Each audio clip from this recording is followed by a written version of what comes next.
Hello les jumeaux. Petite guidance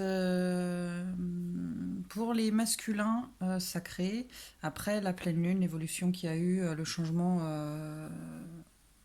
qu'il y a eu après cette pleine lune pour les masculins. J'ai repris ma façon de faire d'avant, donc masculin, féminin, sacré et runner, chaser. Je me sens pas trop avec ces mots-là. Donc du coup, je m'aperçois que de toute façon, runner masculin, chaser féminin, ça match pareil, ça sort pareil. Donc on a quand même, on a une belle avancée pour le masculin.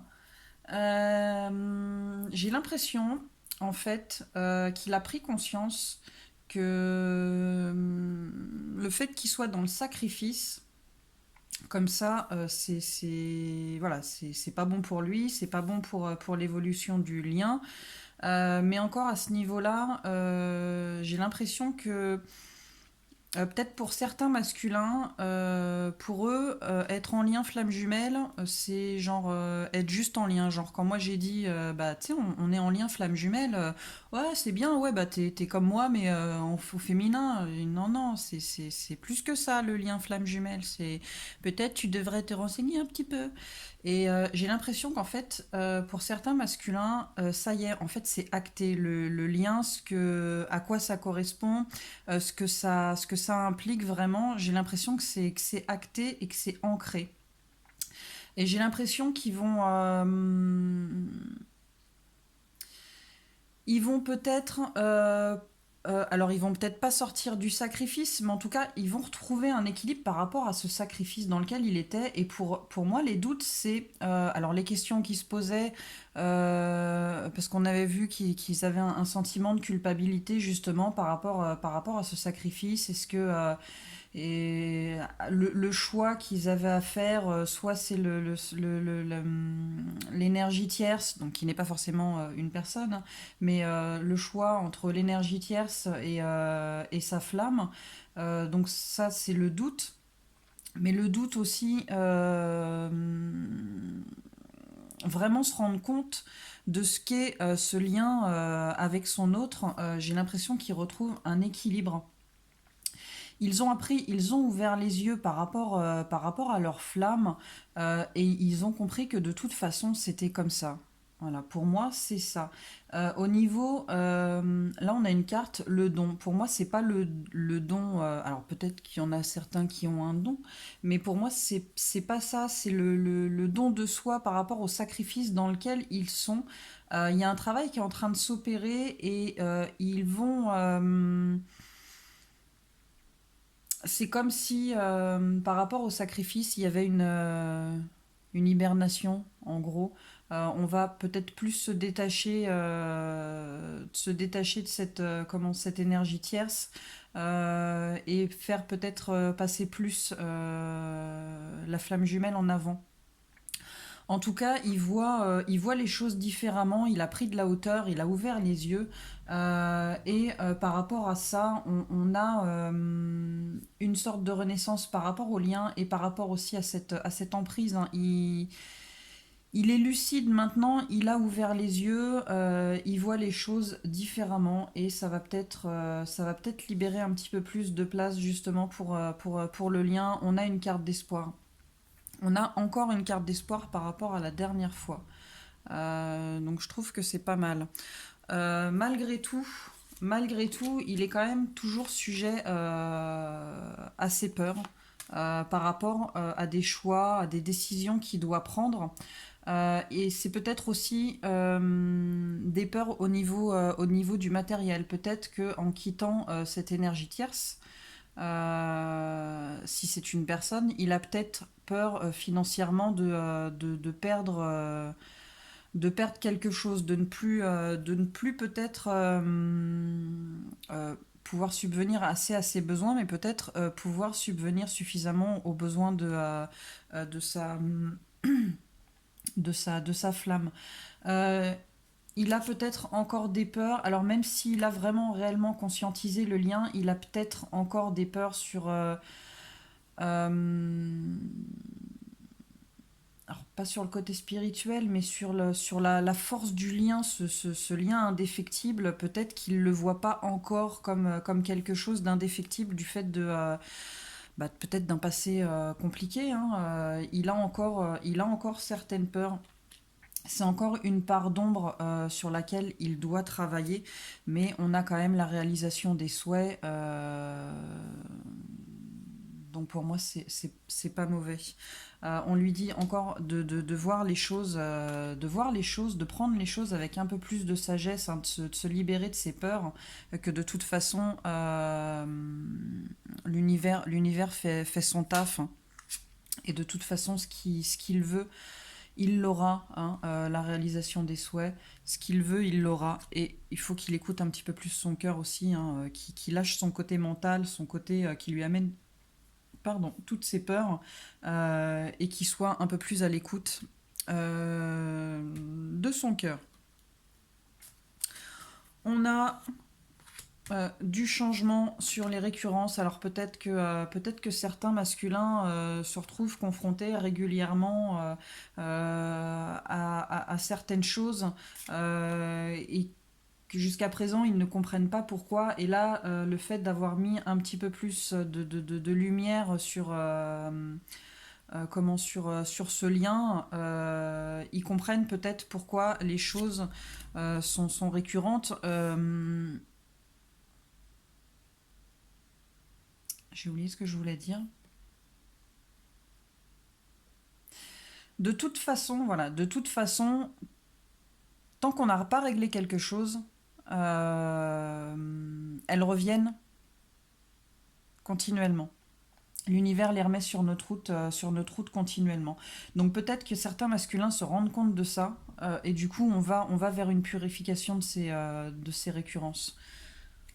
On va aussi je dirais, une purification, un changement par rapport à l'ancien, donc peut-être par rapport à l'énergie tierce. Du coup, il y a quand même une avancée sur le lien. Ah, je dirais que ce sont les féminines. Peut-être que les féminines sont peut-être encore dans l'attente, mais c'est pas une attente. C'est une attente patiente, je dirais, hein. On leur dit qu'il faut, voilà, il y a encore un petit peu d'attente euh, à avoir. Mais en tout cas, il y a une avancée. En fait, le masculin, voilà, limite de faire un travail de fond, quoi, le ménage de printemps. Ouais, il est gentiment en train de le faire. Ensuite, qu'est-ce que j'avais d'autre?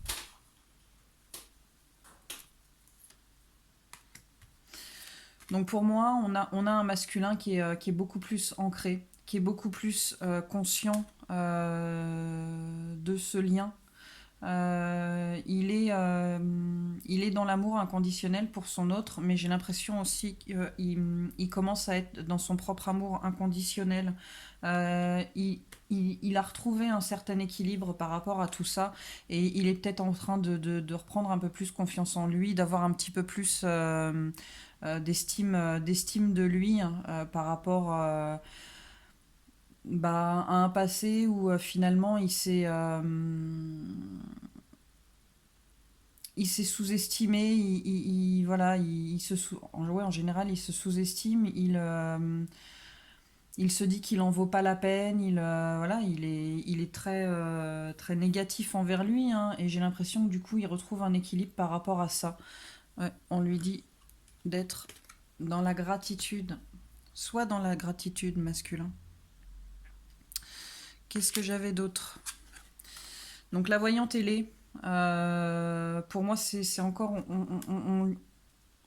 il a ouvert les yeux, sur tout ça, et il est en train de travailler là-dessus encore, mais on lui dit attention à tes démons masculins, parce que tu chasses le naturel, il revient au galop, hein. Donc il y a encore du travail. Il y a encore du travail, même si tu as ouvert les yeux, tu as encore un peu de taf.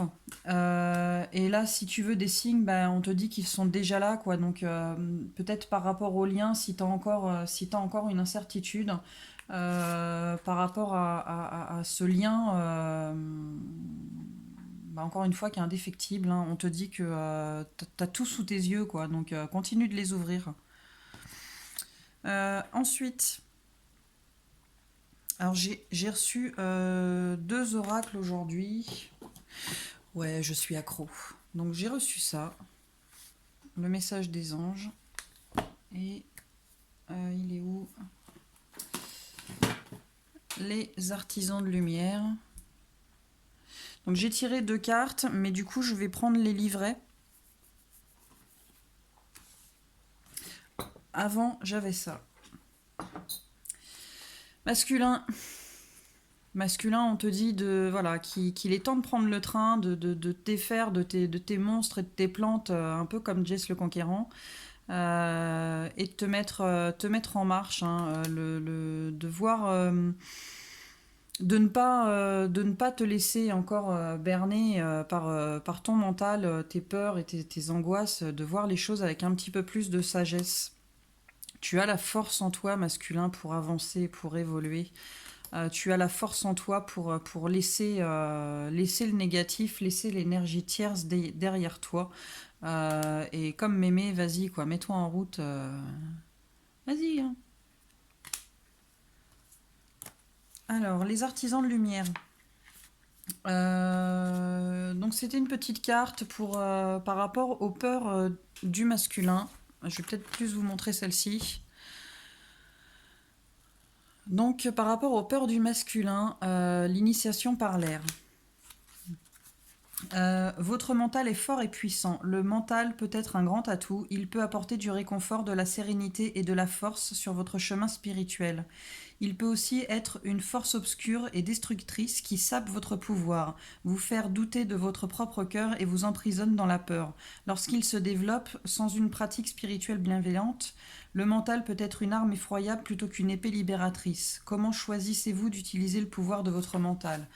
Bah, je dirais que par rapport à tes peurs, en gros, c'est ce qu'on me dit, un masculin, il faut que tu lâches un petit peu ton mental et que tu écoutes un petit peu ton cœur et que tu te poses des questions sur ce qui est bon pour toi et ce qui n'est pas bon, ce qui va te faire avancer et ce qui va te faire stagner. Et là, tu vois, je vois celle-ci, j'ai envie de te dire, tu as la force en toi, petit padawan, en plus, c'est marrant, il est vert, hein, c'est Maître Yoda. Tu as la force en toi, petit padawan, pour vaincre tes peurs et pour aller de l'avant.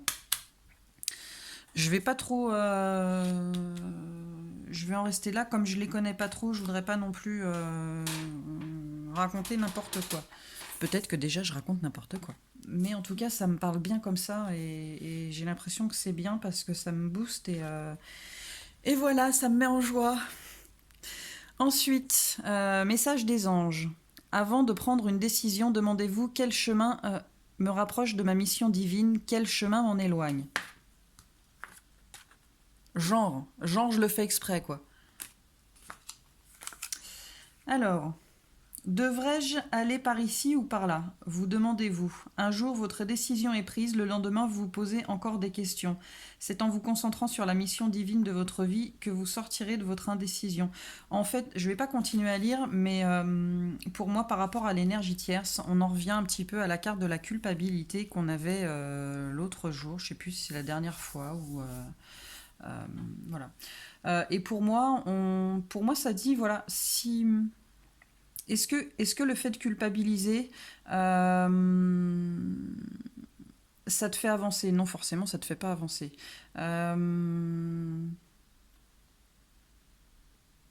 Est-ce que tu te poses les bonnes questions par rapport à ta culpabilité finalement?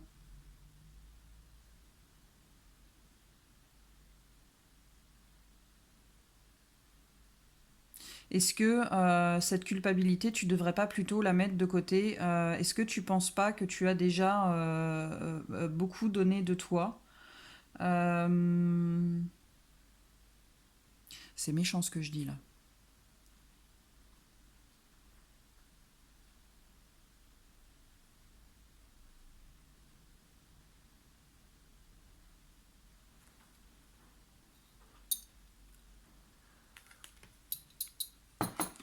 On va reprendre le bouquin.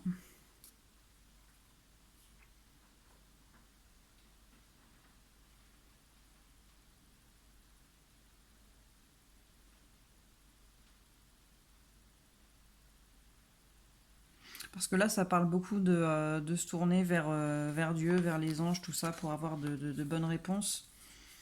Mais je pense plus qu'il faut se tourner vers son intérieur, vers son cœur, en fait, pour prendre les décisions et voir que peut-être les doutes qu'on a, enfin les inquiétudes qu'on a par rapport aux décisions, par rapport à cette culpabilité, elle n'a pas lieu d'être.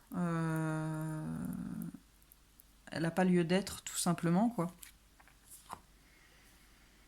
Bon, j'ai mis voilà, je reste un petit peu en retrait par rapport à ça. Je voulais juste essayer comme ça. Celle-ci, oui, elle me parle. Celle-ci, un petit peu moins. J'ai un petit peu de mal. Je pense un petit peu de prise en main.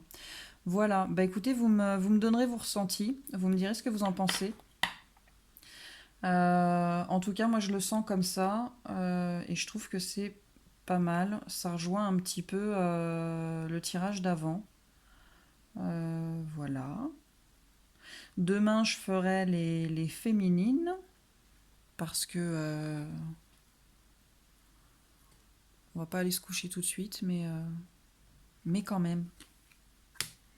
Voilà.